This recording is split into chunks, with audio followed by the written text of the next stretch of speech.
O vídeo aula de hoje é um vídeo para complementar aquele primeiro vídeo que fala sobre o nascimento da filosofia, onde eu coloquei aspectos gerais sobre a mitologia grega, a forma que o grego, a sociedade grega percebia os fenômenos naturais a partir de uma perspectiva mitológica e como a filosofia começou a fazer uma representação desses fenômenos a partir de uma outra perspectiva, tá? Como meus recursos são limitados, esse vídeo vai ser bem curtinho, mas eu vou deixar no vídeo algumas dicas de livros, tanto para o aluno do ensino médio, como também para o professor de filosofia que, sem querer, acabou aparecendo por aqui assistindo minha aula. Então, para os alunos do ensino médio, tem dois livros legais que dá para encontrar na internet, dá para comprar em sebo, em livraria, e eu achei também em PDF um livro desses que eu vou indicar para leitura complementar. Só que eu não sei o link, então vocês teriam que jogar no Google, ficar fazendo aquela pesquisa toda até achar.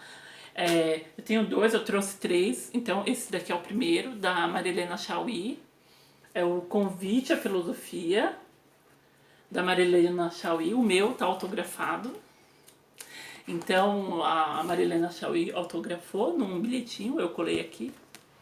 Tive uma aula com ela lá na Unifesp, aí eu aproveitei, né, que eu não sou boba.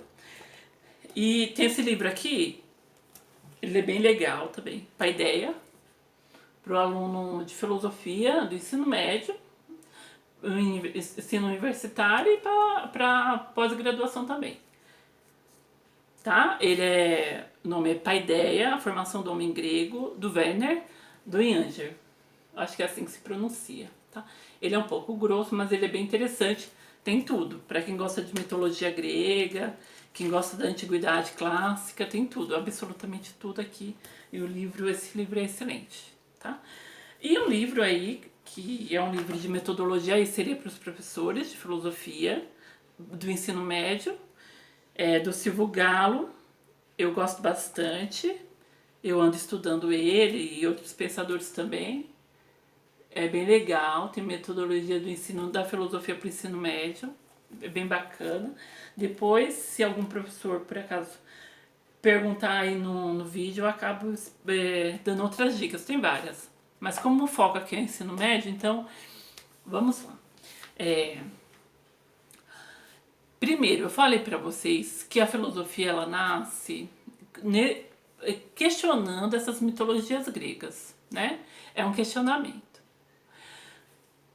Esse questionamento é feito por um grupo de filósofos específicos que a gente acabou denominando eles como filósofos pré-socráticos. E eu vou explicar por que dessa denominação. Mas primeiro eu tenho que explicar antes que tipo de categoria e que tipo de pensamento esses filósofos eles desenvolveram na antiguidade clássica, na antiguidade grega, né? Então, a gente tinha as mitologias, que eram explicações sobre os fenômenos do mundo. Então, por que chove, por que as plantas florescem, crescem, dão frutos, porque tem o eco, porque existe o universo, enfim, o tempo, o clima, enfim, todos esses fenômenos naturais que pra gente da natureza, eles eram explicados primeiramente a partir de uma perspectiva mitológica, né? Essa perspectiva mitológica, a gente pode pensar, é mitológico, é religioso, porque é religioso, então não é racional. Não. A mitologia, ela tem um traço racional sim, né? Tem começo, meio, fim, tem uma elaboração e ela é super rica. Então a gente não pode diminuir a mitologia como só uma narrativa religiosa ou uma narrativa, sei lá, fictícia, porque ela não se limita a isso. A mitologia diz muito sobre o povo da Grécia Antiga, esse é um ponto, então ela é importante, né? Embora a gente perceba hoje como uma história, como um filme, como alguma invenção, mas naquele universo da Grécia Antiga, as mitologias gregas elas faziam sentido e elas tinham uma lógica social, ela organizava realmente a sociedade.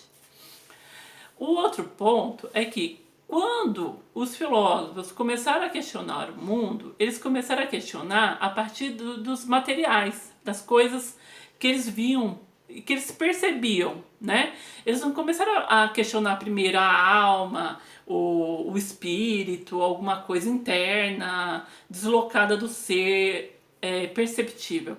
Eles começam a questionar as coisas que eles estão olhando a natureza. Uma planta, ela tem um período curto de vida, um período longo, um período médio de vida. Ela nasce, floresce, se desenvolve, dá fruto, sei lá, e depois de um tempo morre. Ou então ela, sei lá, uma flor, ela murcha e pronto, e ali se acaba. Então os filósofos começaram a perceber que tinham elementos da natureza que eram próprios desse ciclo da vida. Os seres humanos, por exemplo, eles são pequenos, os bebês, depois eles se desenvolvem até a fase adulta, depois começam a envelhecer e depois morrem, né? Então eles começaram a partir de uma reflexão daquilo que é perceptível. Isso daí é importante para a gente dizer aqui. Por quê? Porque os filósofos, eles começaram a perceber que tem um elemento, que teria um elemento que é comum a todos os seres vivos, e esse elemento constitui o próprio ser como matéria, né? Primeiro, eu estou falando desse ser como matéria, como aquilo que é perceptível. Então, Tales de Mileto, por exemplo, que é considerado o primeiro filósofo, né? Ele disse que esse elemento, que é comum a todos os seres, né, é a água. Então, ele olhando a natureza, ele pensou o seguinte: quando uma planta murcha, a primeira coisa que ela perde é a água, porque ela vai ressecando, ressecando, ressecando, e ali se acaba. Então, o elemento que era constitutivo da vida, que fazia parte, que seria como um combustível da vida, seria a água, o elemento da água. Aí a gente tem outros filósofos, né, que vão dizer, não, é o fogo, o elemento, né?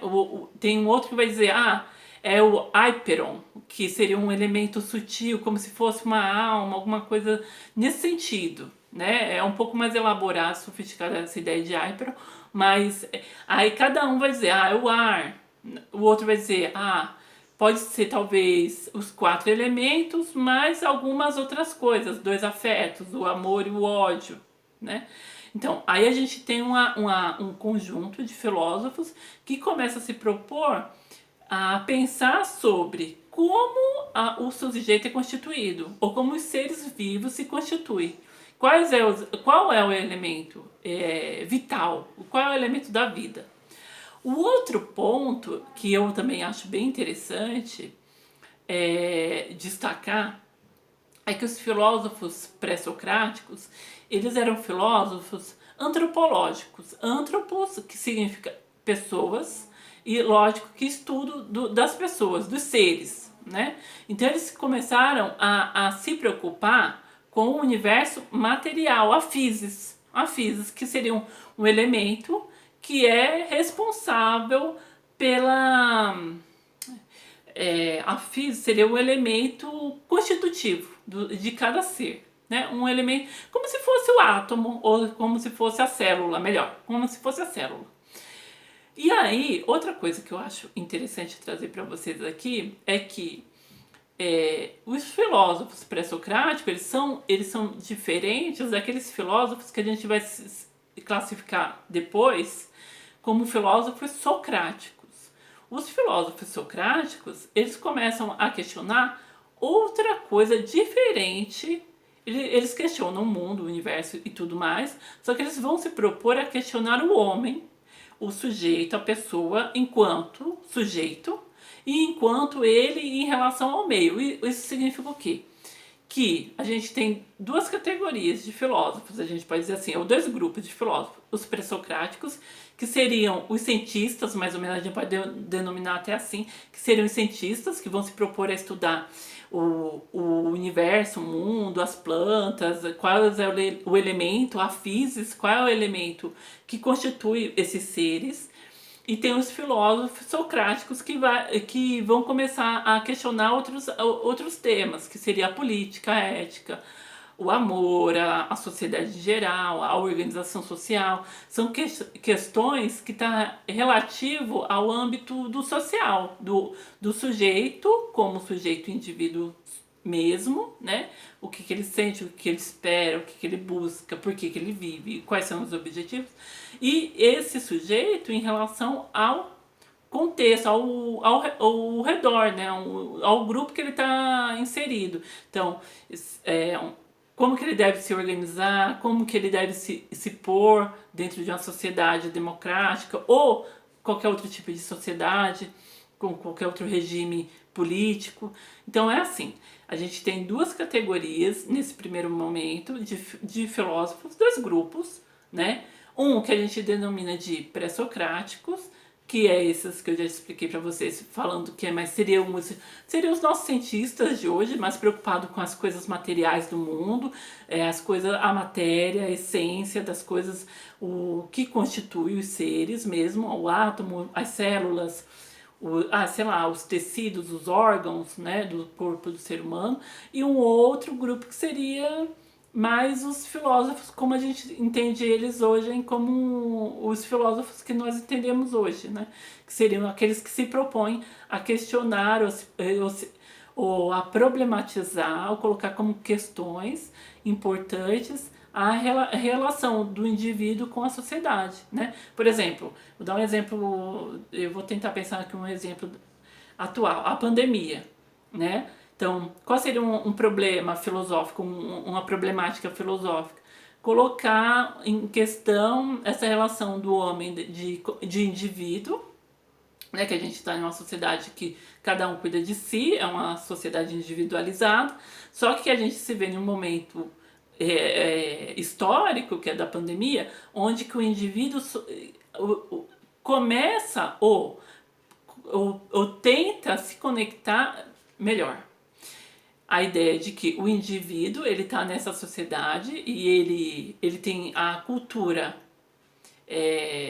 proporciona a esse sujeito a se manter cada vez mais isolado, porque ele é capaz de fazer diversas coisas sozinho, então os méritos são dele, então é uma sociedade, uma cultura individualizada. Mas com a pandemia traz a questão do social. Então, quer dizer, é um indivíduo que a gente teve a ilusão de que a gente se torna sujeito sozinho, mas com a pandemia trouxe a questão que não é uma questão nova, é uma questão antiga, que é uma questão de sempre, que a gente só se faz a partir do outro e a partir do social, né? Então, a pandemia trouxe ou frisou melhor esse tipo de pensamento, né? Mas não que não existisse esse pensamento. Esse pensamento está aí desde Platão. Platão realmente, ele lá na República, ele diz: não há felicidade individual, não há sujeito individual que seja feliz, porque a felicidade é algo coletivo. A felicidade é algo que se dá na sociedade, né? Um homem sozinho ou um homem a par de toda a sociedade, ou ele não está muito bem da cabeça, ele pirou, ou ele é um animal, né? Diria lá Aristóteles, se eu não estiver enganado, foi Aristóteles que falou isso. Então, essa questão da pandemia traz algumas reflexões. E essas reflexões têm caráter de reflexões filosóficas, que colocam em questão a posição, a ação do homem diante aos acontecimentos atuais, né? Filosofia, antes de ser um devaneio, como muitas pessoas acham que a filosofia é um devaneio, algo que eu posso falar de tudo, eu posso pensar qualquer coisa, a filosofia, antes de ser isso, ela é uma possibilidade de fazer a gente refletir sobre as nossas próprias ações diante da sociedade que a gente vive, diante das ações do próprio indivíduo com a sua vida, e fazer com que ele pense realmente sobre as questões do mundo, né? De uma forma mais profunda, de uma forma mais, eu diria até generosa. Então é isso, o primeiro vídeo. Eu vou cortar já esse vídeo, porque senão vai ficar longo e eu não vou conseguir baixar no YouTube, tá bom? Dúvidas, os meus alunos me mandam um e-mail, vou deixar aí, ou deixa aí no comentário. Beijo!